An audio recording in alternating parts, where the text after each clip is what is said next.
એ ગૌરવ નથી? તમે વિશ્વમાં ક્યાંય પણ જાઓ ને તમારું સંતાન તમને ફોન કરીને એમ કહે કે મમ્મી તારા હાથનો હાંડવો કે તારા હાથની દાળ બહુ યાદ આવે છે, તો એમાં ક્યાં વ્યક્તિગત પ્રગતિ સીમિત થઈ ગઈ? એ સ્નેહ ક્યાં મળે છે? માણસ ખરેખર શું પોતાના ઘરના બાથરૂમમાં નહાવા કે પોતાના પલંગ પર સુવા કે પોતાના એસીની હવા ખાવા પાછો ફરે જ્યાં હોય ત્યાંથી? કેમ ઘર યાદ આવે છે?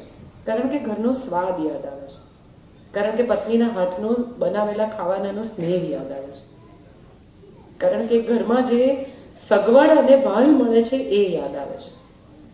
લડતા ઝઘડતા એકબીજાને બ્લેમ કરતા લોકો લગ્નના 50 વર્ષ પૂરા કરે ત્યારે તમે પૂછી જુઓ કોઈ દિવસ કે છૂટાછેડા જોઈએ છે?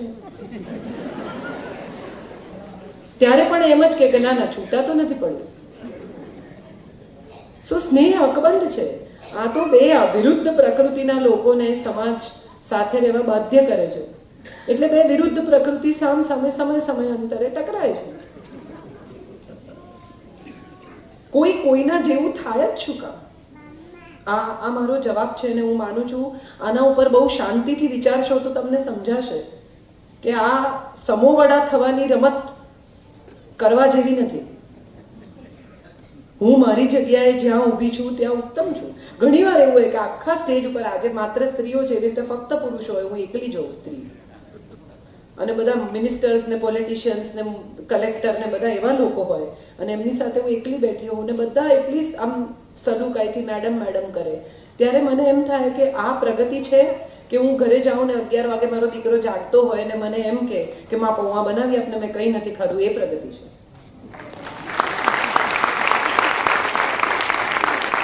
આ તો આપણે ચૂઝ કરવાનું છે.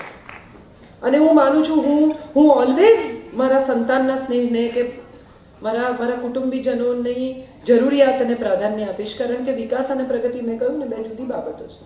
કમાવા માંડવું એ ઇન્ડિપેન્ડન્સ છે જ નહીં. આઈ રિફ્યુઝ વન્સ અગેન.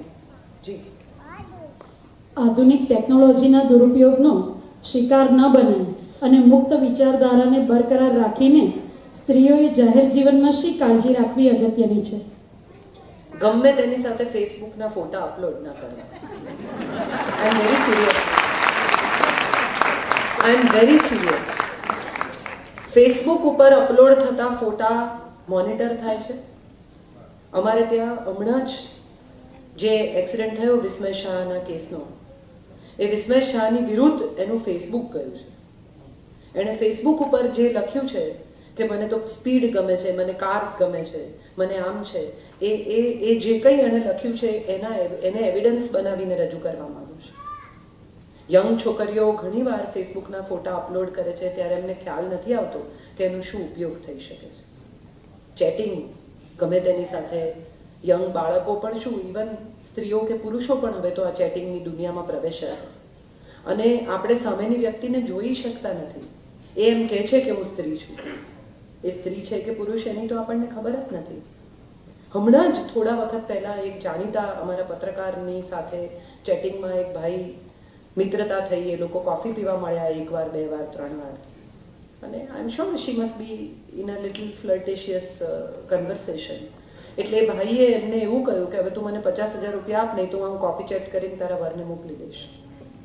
આ હજી હમણાં 20 દિવસ જૂનો કિસ્સો છે અને લોકોએ ઇન્ટરફિયર કરવું પડેલું. એટલે હું માનું છું કે આધુનિક ટેકનોલોજીથી ટ્રાન્સપરન્સી આવી છે. બધું જ ઓનલાઈન જોઈ શકાય છે, જાણી શકાય છે, પામી શકાય છે. ગૂગલ સર્ચમાં દરેક વ્યક્તિ વિશે પણ માહિતી મળે છે. પણ એટ ધ સેમ ટાઈમ જે ભયસ્થાનો છે એનાથી આપણા સંતાનોને વાકેફ કરવા જોઈએ.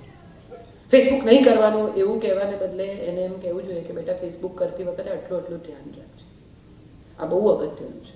એને ટેકનોલોજીથી વિમુખ કરવાને બદલે ટેકનોલોજી વિશેની બંને તરફની વિગતો આપવી જોઈએ. ચેટિંગમાં પ્રેમમાં પડી જવું એ બહુ કોમન આજકાલ થઈ જાય છે, પણ તમે એ ભાષાના પ્રેમમાં છો, વ્યક્તિના નહીં. એટલે હું માનું છું કે એ ભાષા જે વ્યક્તિ વાપરે છે એ કેવી છે, એની પર્સનલ હાઇજીન શું છે, એની આવક શું છે, એનું ફેમિલી શું છે, એ સમજ્યા વગર રોમેન્ટિક શબ્દોના પ્રેમમાં પડી જવું એ કેટલા અંશે યોગ્ય છે એ આપણે આપણા સંતાનને સમજાવવાનું છે. અને હું માનું છું આ એ જ મા બાપ સમજાવી શકે જે મા બાપ પોતાના સંતાન સાથે નિખાલસ અને મિત્રતાનો ભાવ કેળવી શકે. ધમકાવાથી તો ક્યારેય આ નવી પેઢી આપણી થવાની નથી.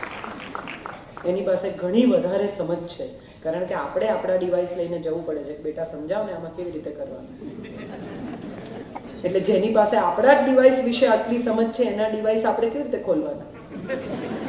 લોક કરી દેશે, આમ કરી દેશે, ફલાણો પાસવર્ડ નાખી દેશે, બધું કરે જ છે. અગત્યનું એ છે કે એને એવું કહીએ કે દીકરા આટલું નહીં કર, નહીં તો દુઃખી થઈશ. આવું હું માનું છું. Thank you. જી, આપનો કોઈ અંગત અનુભવ કે પ્રસંગ જેમાં આપને કાજલ ઓઝા વૈદ્ય હોવાને કારણે નહીં, પરંતુ એક સ્ત્રી હોવાને કારણે માન કે મહત્વ મળ્યું હોય? બધા જ. મારી પાસે સ્ત્રી કરતા પુરુષ મિત્રો વધારે છે અને બધા 30, 35, 40 વર્ષ જૂના મારા સ્કૂલના મિત્રો છે બધા જ. અને બધાની સાથે મારા ઉત્તમ સંબંધો છે અને કદી એમની પત્નીઓએ પણ એ સંબંધ વિશે ડાઉટ નથી કર્યો. એટલે ઉલટાને એવા લેવલ ઉપર છે કે હવે તો એમની પત્નીઓ મારી વધારે સારી મિત્ર છે.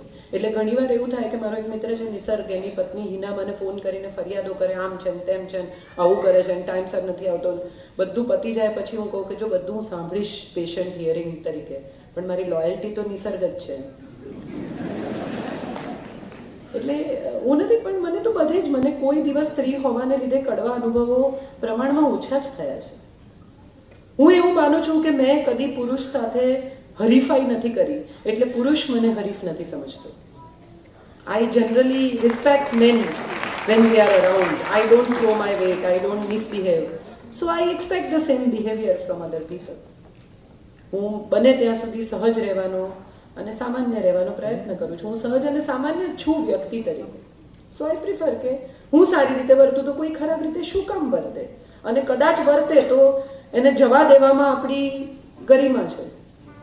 2 પગથિયા ઉતરીને કોઈ સાથે ઝઘડવું એને બદલે એ જ્યાં ઊભા છે ત્યાં એમને કહેવું કે તમે નીચે જ રહો, તમે ઉપર નહીં આવી શકો, એ બેટર રસ્તો છે એવું મને લાગે છે. આપણે કોઈને રિયલાઇઝ કરાવવા નીકળીએ છીએ ને ત્યારે હું માનું છું કે બહુ સંઘર્ષ થાય છે. હું એમને બતાવી દઉં, સમજાવી દઉં, પાઠ ભણાવી દઉં, એ બધા અર્થહીન શબ્દો છે, કારણ કે કોઈ ક્યારેય પાઠ ભણતું નથી. પ્રયત્ન એવો હોય છે કે એમને આપણે સીધા કરી નાખીએ, પણ એમાં આપણે વાંકા વળી જતા હોઈએ છીએ. એટલે લોકોને સીધા કરવા કરતા એમના અભિપ્રાય સાથે એમને છોડી દેવા. સમયાંતરે એમને જ સમજાશે કે કેટલા ખોટા અથવા કેટલા સાચા.